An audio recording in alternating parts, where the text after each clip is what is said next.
2026ರ ವರ್ಷದ ಮೊದಲ ಹಬ್ಬ ಸಂಕ್ರಾಂತಿ. ಈ ವರ್ಷವೂ ಗವಿ ಗಂಗಾಧರೇಶ್ವರ ದೇವಾಲಯ ವಿಶೇಷ ವಿಸ್ಮಯಕ್ಕೆ ಸಾಕ್ಷಿಯಾಗುತ್ತೆ. ಸೂರ್ಯ ದಕ್ಷಿಣ ಪಥದಿಂದ ಉತ್ತರ ಪಥಕ್ಕೆ ಸಂಚಲನ ಮಾಡುವ ಶುಭಗಳಿಗೆ ಈ ವೇಳೆ ಬೆಂಗಳೂರಿನ ಗವಿಪುರಂನಲ್ಲಿರುವ ಗವಿ ಗಂಗಾಧರೇಶ್ವರ ದೇಗುಲದ ಶಿವನ ಮೂರ್ತಿಯನ್ನ ಸೂರ್ಯನ ಕಿರಣಗಳು ಸ್ಪರ್ಶಿಸಲಿವೆ.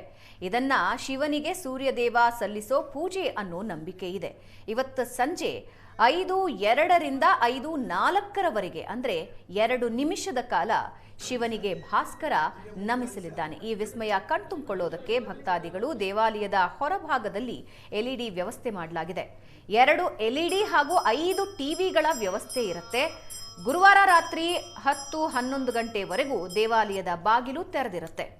ಗವಿ ಗಂಗಾಧರೇಶ್ವರ ಸ್ವಾಮಿ ದೇಗುಲ 16ನೇ ಶತಮಾನದ ಕೆಂಪೇಗೌಡರ ಕಾಲದ್ದಾಗಿದ್ದು ದೇಗುಲದಲ್ಲಿ ಸಾಕಷ್ಟು ಕೌತುಕಗಳು ಅಡಗಿವೆ ಅಂತ ಹೇಳಲಾಗುತ್ತೆ. ಅದರಲ್ಲೂ ದಕ್ಷಿಣಾಯನದಿಂದ ಉತ್ತರಾಯಣಕ್ಕೆ ಸೂರ್ಯ ತನ್ನ ಪಥ ಬದಲಾವಣೆ ಸಂದರ್ಭದಲ್ಲಿ ಪರಶಿವನ ಅನುಮತಿ ಪಡೆದು ಪಥ ಬದಲಾವಣೆ ಮಾಡ್ತಾನೆ ಅನ್ನೋ ನಂಬಿಕೆ ಇದೆ. ಸೂರ್ಯ ರಶ್ಮಿಯ ನೆಲಮಟ್ಟಕ್ಕಿಂತ 120 ಅಡಿ ಆಳದಲ್ಲಿರುವ ಗವಿಗಂಗಾಧರೇಶ್ವರ ಸ್ವಾಮಿಯ ಗರ್ಭಗುಡಿಯನ್ನ ಇವತ್ತು ಸಾಯಂಕಾಲ 5:02ರಿಂದ 5:04ರ ಮಧ್ಯೆ 2 ನಿಮಿಷದ ಕಾಲ ಹಾದು ಹೋಗುತ್ತೆ.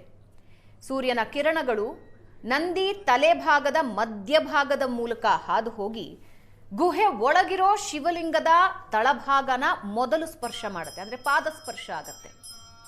ದೇಗುಲದಲ್ಲಿ ಈಗಾಗಲೇ ವಿಶೇಷ ಪೂಜೆಗಳು ಆರಂಭ ಆಗಿವೆ. ಶಿವಲಿಂಗಕ್ಕೆ ಹಾಲು ಎಳನೀರಿನ ಅಭಿಷೇಕಗಳನ್ನ ನಡೆಸಲಾಗುತ್ತೆ. ಸೂರ್ಯ ರಶ್ಮಿ ಶಿವಲಿಂಗ ಸ್ಪರ್ಶ ಮಾಡಿ ಉತ್ತರಾಯಣಕ್ಕೆ ಸೂರ್ಯ ತನ್ನ ಪಥ ಬದಲಾಯಿಸ್ತಾನೆ ಅನ್ನೋ ನಂಬಿಕೆ ಭಕ್ತರಲ್ಲಿ. ಈ ಬೆಳಕಿನ ಕೌತುಕ ನೋಡೋದಕ್ಕೆ ಸಾವಿರಾರು ಜನ ಭಕ್ತಾದಿಗಳು ಕಾಯ್ತಾ ಇರ್ತಾರೆ.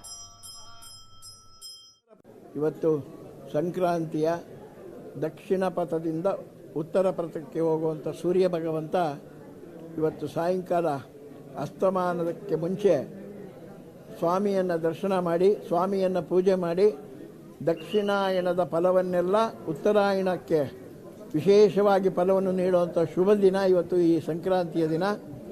ದಕ್ಷಿಣಾಯನ ಪರ್ವದಿಂದ ಉತ್ತರಾಯಣ ಪರ್ವಕ್ಕೆ ಸೂರ್ಯ ಭಗವಂತ ಹೋಗೋದ್ರಿಂದ ಇವತ್ತು ಎಲ್ಲ ದೇವಸ್ಥಾನದಲ್ಲಿ ಆ ಶಿವನ ಪೂಜೆ ಬಹಳ ವಿಶೇಷವಾಗಿರುತ್ತೆ. ಇಂತಹ ಶುಭ ಸಂದರ್ಭ ಶ್ರೀ ಪ್ರಸನ್ನ ಪಾರ್ವತಿ ಸಮೇತ ಗವಿ ಗಂಗಾಧರೇಶ್ವರ ನೋಡಿ. ಗವಿ ಗಂಗಾಧರೇಶ್ವರ ಸ್ವಾಮಿ ಈ ಹೊರಗಡೆ ಭಾಗದಿಂದ 132 ಅಡಿ ಒಳಗಡೆ ಇರುವಂಥ ಗವಿಯಲ್ಲಿ ಸ್ವಾಮಿ ಇದ್ದಾನೆ. ಸೂರ್ಯಲೋಕದಿಂದ ಬಂದಂತಹ ಸೂರ್ಯ ಭಗವಂತ ಆ 132 ಅಡಿ ಒಳಗಡೆ ಗವಿ ಒಳಗಡೆ ಪ್ರವೇಶ ಮಾಡಿ ಆ ಶಿವನನ್ನು ಪೂಜೆ ಮಾಡಿ ದಕ್ಷಿಣ ಪಥದಿಂದ ಉತ್ತರ ಪಥಕ್ಕೆ ಹೋಗುವಂಥ ವೈಶಿಷ್ಟ್ಯವಾದ ದಿನ. ಈ ಬಗ್ಗೆ ಇನ್ನಷ್ಟು ಡೀಟೇಲ್ಸ್ ಹಂಚಿಕೊಳ್ಳೋದಕ್ಕೆ ಸ್ಥಳದಿಂದ ನಮ್ಮ ಪ್ರತಿನಿಧಿ ನಂದೀಶ್ ಲೈವ್ನಲ್ಲಿ ಜಾಯಿನ್ ಆಗ್ತಾ ಇದ್ದಾರೆ. ನಂದೀಶ್, ಈ ಕೌತುಕದ ಈ ಸಂಭ್ರಮದ ಕ್ಷಣ ಕಣ್ತುಂಬಿಕೊಳ್ಳೋದಕ್ಕೆ ಪ್ರತಿ ವರ್ಷ ಸಾವಿರಾರು ಸಂಖ್ಯೆಯಲ್ಲಿ ಭಕ್ತಾದಿಗಳು ಗವಿಗಂಗಾಧರೇಶ್ವರ ದೇವಸ್ಥಾನಕ್ಕೆ ಬರ್ತಾರೆ. ಯಾವ ರೀತಿ ವ್ಯವಸ್ಥೆ ಮಾಡಿಕೊಂಡಿದ್ದಾರೆ ಅಲ್ಲಿ?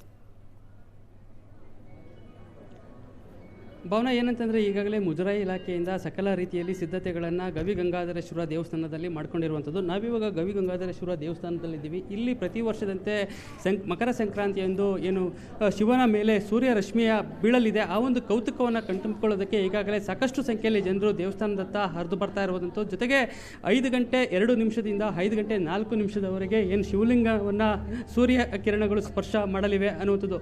2 ನಿಮಿಷಗಳ ಕಾಲ ಈ ಬಾರಿ ಶಿವನ ಲಿಂಗದ ಮೇಲೆ ಸ್ಪರ್ಶ ಮಾಡಿ ಹೋಗಲಿದೆ ಅನ್ನುವಂಥ ಮಾಹಿತಿಯನ್ನು ಈಗಾಗಲೇ ಅರ್ಚಕರು ಕೊಟ್ಟಿರುವಂಥದ್ದು. ಈಗಾಗಲೇ ಮುಜರಾಯಿ ಇಲಾಖೆಯಿಂದ ಸಾಕಷ್ಟು ಸಿದ್ಧತೆಗಳನ್ನು, ಬ್ಯಾರಿಕೇಡ್ಗಳನ್ನು ಹಾಕೊಂಡಿರುವಂಥದ್ದು. ಜೊತೆಗೆ ಸಾಕಷ್ಟು ಸಂಖ್ಯೆಯಲ್ಲಿ ಅಂದರೆ ಸೂರ್ಯರಶ್ಮಿ ಸ್ಪರ್ಶಿಸುವಂಥ ಸಂದರ್ಭದಲ್ಲಿ ಜನರಿಗೆ ಅವಕಾಶ ಇಲ್ಲ, ಒಳಗಡೆ ಈ ಬಾರಿ ನಿಷೇಧ ಮಾಡಿರುವಂಥದ್ದು. ಅಂದರೆ ಪ್ರತಿ ಬಾರಿ ಕೂಡ ಸಾಕಷ್ಟು ಜನರು ಇಲ್ಲಿ ನುಗ್ಲಾಗ್ತಾ ಇತ್ತು. ಆದರೆ ಈ ಬಾರಿ ಜನರಿಗೆ ಕಡಿವಾಣ ಹಾಕಿರುವಂಥದ್ದು. ಅವರಿಗೆ ಹೊರಗಡೆ 2 LED ಟಿವಿಗಳನ್ನು ಅಳವಡಿಸಿರುವಂಥದ್ದು ಮತ್ತು ನೇರ ಪ್ರಸಾರ ಕೂಡ ಲಿಂಕನ್ನು ಕೊಟ್ಟಿರುವಂಥದ್ದು. ಹೀಗಾಗಿ ಎಲ್ಲರೂ ಕೂಡ 6 ಗಂಟೆಯ ನಂತರ ಏನು ದೇವರ ದರ್ಶನವನ್ನು ಪಡ್ಕೊಳ್ಳೋದಕ್ಕೆ ಈಗಾಗಲೇ ವ್ಯವಸ್ಥೆಯನ್ನು ಮಾಡಿರುವಂಥದ್ದು. ಜೊತೆಗೆ ಏನಂತಂದರೆ ಈಗಾಗಲೇ ಕ್ಷೀರಾಭಿಷೇಕ ಕೂಡ ಪ್ರಾರಂಭ ಆಗಿರುವಂಥದ್ದು. ಇನ್ನೇನು 1 ಗಂಟೆ ಇರುವಂಥದ್ದು ಸೂರ್ಯ ರಶ್ಮಿ ಬೀಳೋದಕ್ಕೆ. ಹೀಗಾಗಿ ಎಲ್ಲವೂ ಕೂಡ ಒಳಗಡೆ ಪೂಜೆಗಳು ನಡೀತಾ ಇರುವಂಥದ್ದು. ಹೀಗಾಗಿ ಈ ಒಂದು ಕೌತುಕವನ್ನು ಪ್ರತಿ ವರ್ಷದಂತೆ ತುಂಬಿಕೊಳ್ಳೋದಕ್ಕೆ ಸಾಕಷ್ಟು ಸಂಖ್ಯೆಯಲ್ಲಿ ಭಕ್ತರು ಕೂಡ ದೇವಸ್ಥಾನದ ಬಳಿ ಬರ್ತಾ ಇರುವಂಥದ್ದು. ಹೀಗಾಗಿ ಮುಜರಾಯಿ ಇಲಾಖೆ ಪ್ರತಿ ಬಾರಿಯಂತೆ ಈ ಬಾರಿಯೂ ಕೂಡ ಸಕಲ ಸಿದ್ಧತೆಗಳನ್ನು ಮಾಡ್ಕೊಂಡಿರುವಂಥದ್ದು. ಭಾವನಾ, ಸೂರ್ಯರಶ್ಮಿಯ ನೆಲಮಟ್ಟಕ್ಕಿಂತ 120 ಅಡಿ ಆಳದಲ್ಲಿರೋ ಶಿವಲಿಂಗ, ಇದರ ಜೊತೆಗೆ 16ನೇ ಶತಮಾನದ ದೇವಾಲಯ. ಅಂದಿನಿಂದ ಇಂದಿನವರೆಗೆ ಕೌತುಕ ಹಾಗೇ ಇದೆ. ಪ್ರತಿ ಬಾರಿಯೂ ಕೂಡ ಪಥ ಬದಲಾವಣೆ ಸಂದರ್ಭದಲ್ಲಿ ಶಿವನ ದರ್ಶನ ಪಡೆದು ಶಿವನಿಗೆ ನಮಿಸಿ ಸೂರ್ಯ ತನ್ನ ಪಥ ಬದಲಾಯಿಸ್ತಾನೆ ಅಂತ ಅಲ್ಲಿ ಭಕ್ತಾದಿಗಳು ಹೇಳೋದು. ಏನು ಹೇಳ್ತಾರೆ ಭಕ್ತಾದಿಗಳು, ಇದ್ರ ಬಗ್ಗೆ ಏನು ವಿವರಿಸ್ತಾರೆ? ಭಾವನ, ಏನಂತಂದರೆ ಒಂದು ಇತಿಹಾಸ ಪ್ರಸಿದ್ಧ ದೇವಸ್ಥಾನ ಇದು. ಶತಶತಮಾನಗಳಿಂದ ನಡ್ಕೊಂಡು ಬಂದಿರುವಂಥ ಒಂದು ಆಚರಣೆ ಅಂತಂದರೆ ದಕ್ಷಿಣ ಪಥದಿಂದ ಸೂರ್ಯ ಪಥಕ್ಕೆ ಉತ್ತರ ದಿಕ್ಕಿಗೆ ಚಲಿಸುವ ಪಥ ಬದಲಾಯಿಸುವಂಥ ಒಂದು ಪ್ರಕ್ರಿಯೆ ಇದು. ಈಗ ಇಲ್ಲಿ ಸಾಕಷ್ಟು ಭಕ್ತರುಗಳು ಕೂಡ ಒಂದು ನಂಬಿಕೆಯನ್ನು ಇಟ್ಕೊಂಡು ಪ್ರತಿ ವರ್ಷದಂತೆ ಈ ಒಂದು ದೇವಸ್ಥಾನಕ್ಕೆ ಬಂದು ಪೂಜೆ ಸಲ್ಲಿಸುವಂಥದ್ದು ವಾಡಿಕೆ. ಹೀಗಾಗಿ ಈ ಬಾರಿ ಕೂಡ ಸೂರ್ಯ ಅಂದರೆ ಸಾಕಷ್ಟು ಪ್ರಜ್ವಲಿಸ್ತಾ ಇದೆ. ಹೀಗಾಗಿ ಈ ಬಾರಿ ಶಿವನ ಮೇಲೆ ಒಂದು ಸೂರ್ಯನ ಕಿರಣಗಳು ಸ್ಪರ್ಶಿಸಲಿವೆ ಅನ್ನುವಂಥ ಒಂದು ಇರುವಂಥದ್ದು. ಯಾಕೆಂತಂದರೆ ಕಳೆದ ಬಾರಿ ಏನು ಮೋಡ ಇದ್ದಿದ್ದರಿಂದ ಸೂರ್ಯ ಶಿವನ ಮೇಲೆ ಸ್ಪರ್ಶೋದಕ್ಕೆ ಸಾಧ್ಯವಾಗಿರಲಿಲ್ಲ. ಯಾಕೆಂದರೆ 132 ಅಡಿಗಳಷ್ಟು ಕೆಳಮಟ್ಟದಲ್ಲಿ ಈ ಒಂದು ಶಿವಲಿಂಗ ಇರುವಂಥದ್ದು. ಹೀಗಾಗಿ ಶಿವನ ಒಂದು ದೇವರು, ಹೀಗಾಗಿ ಪೂಜೆ ಪುನಸ್ಕಾರಗಳು ಶತಶತಮಾನಗಳಿಂದ ಇಲ್ಲಿ ನಡ್ಕೊಂಡು ಬಂದಿರುವಂಥದ್ದು. ಪ್ರತಿ ವರ್ಷದಂತೆ ಮಕರ ಸಂಕ್ರಾಂತಿಯಂದು ದಕ್ಷಿಣ ಪಥದಿಂದ ಉತ್ತರ ಪಥದ ಪಥವನ್ನು ಬದಲಾಯಿಸುವಂಥ ಒಂದು ಪ್ರಕ್ರಿಯೆ. ಹೀಗಾಗಿ ಸೂರ್ಯರಶ್ಮಿ ಒಂದು ದೇವರವನ್ನು ಶಿವಲಿಂಗವನ್ನು ಸ್ಪರ್ಶಿಸುವಂಥ ಒಂದು ಪ್ರಕ್ರಿಯೆ. ಹೀಗಾಗಿ ಒಂದು ನಂಬಿಕೆ ಆಚರಣೆ ಭಕ್ತರಲ್ಲಿರುವಂಥದ್ದು. ಹೀಗಾಗಿ ಸಾಕಷ್ಟು ಭಕ್ತರು ಈ ಒಂದು ದೇವಸ್ಥಾನಕ್ಕೆ ಬಂದು ಪೂಜೆ ಸಲ್ಲಿಸುವಂಥದ್ದು. ಜೊತೆಗೆ ಮಕರ ಸಂಕ್ರಾಂತಿಯಂದು ಈ ಒಂದು ದೃಶ್ಯವನ್ನು ಮತ್ತು ಈ ಒಂದು ಕೌತುಕವನ್ನು ನೋಡೋದಕ್ಕೆ ಒಂದು ಜನರು ಕೂಡ ತುದಿಗಾಲಲ್ಲಿ ನಿಂತಿರುವಂಥದ್ದು. ಭಾವನಾ, ವಿಶೇಷ ಪೂಜೆಗಳು ಇವತ್ತು ಏನ್ ನಡೆಯುತ್ತೆ? ಪ್ರತಿ ವರ್ಷದಂತೆ ಈ ವರ್ಷವೂ ಹಲವಾರು ಪೂಜೆಗಳು ನೆರವೇರುತ್ತೆ ಅಂತ ಹೇಳಲಾಗ್ತಾ ಇದೆ. ಏನೇನು ಪೂಜೆಗಳು ನೆರವೇರುತ್ತೆ? ಆಮೇಲೆ ಭಕ್ತಾದಿಗಳು ಅದನ್ನ ನೋಡೋದಕ್ಕೆ ಯಾವ ರೀತಿ ವ್ಯವಸ್ಥೆ ಮಾಡಿದ್ದಾರೆ? ಎಷ್ಟು ಹೊತ್ತಿನವರೆಗೆ ದೇವಸ್ಥಾನ ಓಪನ್ ಇರುತ್ತೆ? ಏನೆಲ್ಲ ವ್ಯವಸ್ಥೆಗಳಾಗಿವೆ? ಭಾವನ, ಏನಂತಂದರೆ ಈಗಾಗಲೇ ಕ್ಷೀರಾಭಿಷೇಕ ಪ್ರಕ್ರಿಯೆಗಳು ದೇವರಿಗೆ ನೆರವೇರ್ತಾ ಇರುವಂಥದ್ದು. ಹಣ್ಣು ನೈವೇದ್ಯ ಮತ್ತು ವಿಶೇಷ ಅಲಂಕಾರ ಪೂಜೆಗಳನ್ನು ನೆರವೇರಿಸಲು ಕೂಡ ಈಗಾಗಲೇ ಸಿದ್ಧತೆಯನ್ನು ಮಾಡ್ಕೊಂಡಿರುವಂಥದ್ದು. ರಾತ್ರಿ 9:30 ಗಂಟೆ ಕೂಡ ಏನು ದೇವರು ಈ ಒಂದು ದೇವಸ್ಥಾನಕ್ಕೆ ಏನು ಬರ್ತಾರೆ, ಜನರು ಬರ್ತಾರೆ, ಆ ಒಂದು ಪೂಜೆಯನ್ನು ತುಂಬಿಕೊಳ್ಳೋದಕ್ಕೆ ಮತ್ತು ಜನರಿಗೆ ಒಂದು ದೇವರ ದರ್ಶನವನ್ನು ಪಡ್ಕೊಳ್ಳೋದಕ್ಕೆ ಅವಕಾಶವನ್ನು ಮಾಡಿಕೊಟ್ಟಿರುವಂಥದ್ದು. ವಿಶೇಷ ಪೂಜೆಗಳು ಅಂದರೆ ಇವತ್ತು ಬೆಳಗ್ಗೆಯಿಂದಲೇ ಕೂಡ ಸಾಕಷ್ಟು ಪೂಜೆಗಳು ನೆರವೇರಿದೆ. ಹೀಗಾಗಿ 3:30ಯಿಂದ ಈಗಾಗಲೇ ಸಂಪೂರ್ಣವಾಗಿ ದೇವಸ್ಥಾನವನ್ನು ಕ್ಲೋಸ್ ಮಾಡಿರುವಂಥದ್ದು. ಒಳಗಡೆ ಕ್ಷೀರಾಭಿಷೇಕ ನೆರವೇರ್ತಾ ಇದೆ. ಅದಾದ ನಂತರ ನೈವೇದ್ಯ, ಹಣ್ಣು ನೈವೇದ್ಯ ಮತ್ತು ವಿಶೇಷ ಅಲಂಕಾರವನ್ನು ಮಾಡಿ ಬರುವಂತಹ ಭಕ್ತರಿಗೆ ವಿಶೇಷ ದರ್ಶನಕ್ಕೆ ವ್ಯವಸ್ಥೆಯನ್ನು ಮಾಡಿಕೊಟ್ಟಿರುವಂಥದ್ದು. ಹೀಗಾಗಿ 6 ಗಂಟೆಯ ನಂತರ ಸಾರ್ವಜನಿಕರು ಏನು ಜನರು ಬರ್ತಾರೆ ಅವರಿಗೆ ದರ್ಶನದ ವ್ಯವಸ್ಥೆಯನ್ನು ಅವಕಾಶವನ್ನು ಕಲ್ಪಿಸಿರುವಂಥದ್ದು. ಭಾವನಾ, ಅಲ್ಲಿ ಭಕ್ತಾದಿಗಳನ್ನು ಯಾರನ್ನಾದರೂ ಮಾತಾಡಿಸಬಹುದಾ ನಂದೀಶ್?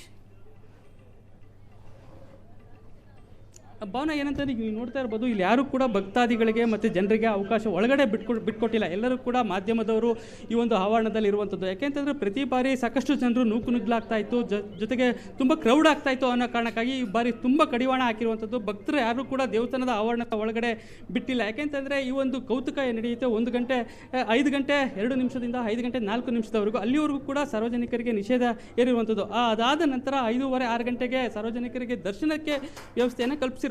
ಹೀಗಾಗಿ ಭಕ್ತರು ಯಾರು ಕೂಡ ದೇವಸ್ಥಾನದ ಆವರಣದಲ್ಲಿಲ್ಲ. ಹೀಗಾಗಿ 3:30 ನಂತರ ಎಲ್ಲರನ್ನೂ ಕೂಡ ಅವರು ಹೊರಗಡೆ ಹೋಗಿರುವಂಥದ್ದು. ಈಗ ಒಳಗಡೆಗೂ ಕೂಡ ಭಕ್ತರಿಗೆ ಬರೋದಕ್ಕೆ ಮತ್ತು ಈ ಒಂದು ದರ್ಶನದ ವ್ಯವಸ್ಥೆ ನೋಡ್ಕೊಳ್ಳೋದಕ್ಕೂ ಅವಕಾಶ ಇಲ್ಲ. ಅದು LED ಮತ್ತು TV ಮುಖಾಂತರ ನೋಡುವಂಥ ಒಂದು ವ್ಯವಸ್ಥೆಯನ್ನು ಮುಜರಾಯಿ ಇಲಾಖೆ ಅಧಿಕಾರಿಗಳು ಕಲ್ಪಿಸಿರುವಂಥದ್ದು. ಭಾವನಾ, ಎಸ್, ಧನ್ಯವಾದ ನಂದೀಶ್.